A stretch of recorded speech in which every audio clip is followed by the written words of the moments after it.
হাজার হাজার না লক্ষ লক্ষ প্রবাসীদের অভিযোগ আজকে মিথ্যা প্রমাণ করে দিব। প্রবাসী কল্যাণ ব্যাংক নাকি লোন দেয় না, হয়রানি করে এটা সত্যি কথা, কিন্তু লোন যে দেয় না এটা মিথ্যা কথা। লোন যে দেয় তাও আবার ঘুষের বিনিময়ে লোন দেয়, দালালদের বিনিময়ে লোন দেয়।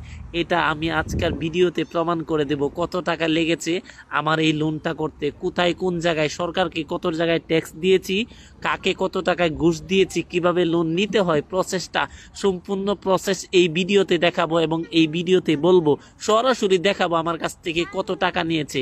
সম্পূর্ণ ভিডিও দেখার অনুরোধ করতেছি। এই ভিডিওটা শেয়ার করলে হাজার হাজার প্রবাসীদের উপকার হবে। কত টাকা কোথায় দিয়েছি এটা দেখার আগে চলেন আমি কি পরিমাণ হয়রানি হয়েছি এবং আমার কতদিন প্রবাসী কল্যাণ ব্যাংকে আসতে হয়েছে এবং আমার কি কি ডকুমেন্টস তাদেরকে দিতে হয়েছে এই তথ্যটা আগে জানি। এই তথ্যগুলা বলার একটাই কারণ, অনেক প্রবাসী হচ্ছে কি লোন নিতে চায়, আরেকজনের কথা শুনে সে প্রবাসী কল্যাণ ব্যাংকে আসতেই চায় না। এই জন্যই মূলত এই তথ্যগুলা শেয়ার করতেছি। প্রথম দিন প্রবাসী কল্যাণ ব্যাংকে গিয়ে লোন পাওয়ার নিয়ম জেনে আসলাম। দ্বিতীয় দিন প্রবাসী কল্যাণ ব্যাংকে ভোটার আইডি কার্ডের ফটোকপি, পাসপোর্টের ফটোকপি এবং ভিসার ফটোকপি জমা দিয়ে আসলাম। তৃতীয় দিন একজন জামিনদারের কাগজপত্র এবং পরিবারের 2 জন সদস্যর কাগজপত্র, ভোটার আইডি কার্ড সহ, ছবি সহ এগুলা জমা দিয়ে আসলাম। চতুর্থ দিন পরিবারের 2 জন সদস্য সহ একজন জামিনদারের ছবি সহ সাইন করায় নিয়ে চলে আসলাম। 5 নাম্বার দিন প্রবাসী কল্যাণ ব্যাংকে আসলাম। জামিনদারের ব্যাংকের সাইন ছিল না, জামিনদারের ব্যাংকের স্টেটমেন্ট ছিল না এবং জামিনদারের অনেক কিছু বাকি ছিল,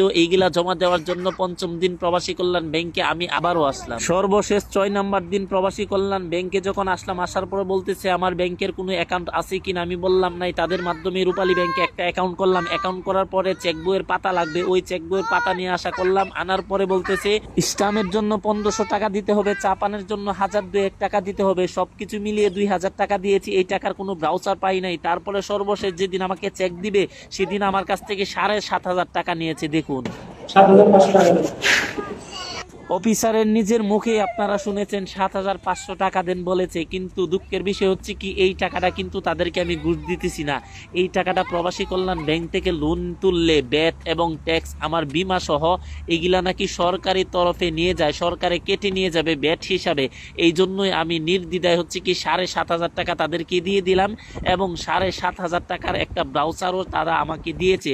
কিন্তু আগে যে 2000 টাকা আমি দিয়েছি, ওই 2000 টাকার কোনো ব্রাউচার তারা আমাকে দিতে পারে না। সর্বশেষ সব হয়রানি শেষ করে হচ্ছে কি প্রবাসী কল্যাণ ব্যাংক থেকে কিন্তু 3 লক্ষ টাকার একটা চেক পেয়ে গেলাম। এই চেক রূপালী ব্যাংকে নিয়ে যাইতে হবে, ওই রূপালী ব্যাংক থেকে আমার অ্যাকাউন্টে টাকা ট্রান্সফার করে দিবে, তারপরে হচ্ছে কি আমি ক্যাশ করতে পারবো। অবশেষে প্রবাসী কল্যাণ ব্যাংকের লোনের 3 লক্ষ টাকা রূপালী ব্যাংক থেকে তুলে বাড়ি নিয়ে যাচ্ছি। সবাই দোয়া করবেন। এই প্রসেসগুলো যদি অবলম্বন করতে পারেন সঠিক নিয়মে, তাহলে আপনিও প্রবাসী কল্যাণ ব্যাংক থেকে লোন পেয়ে যাবেন।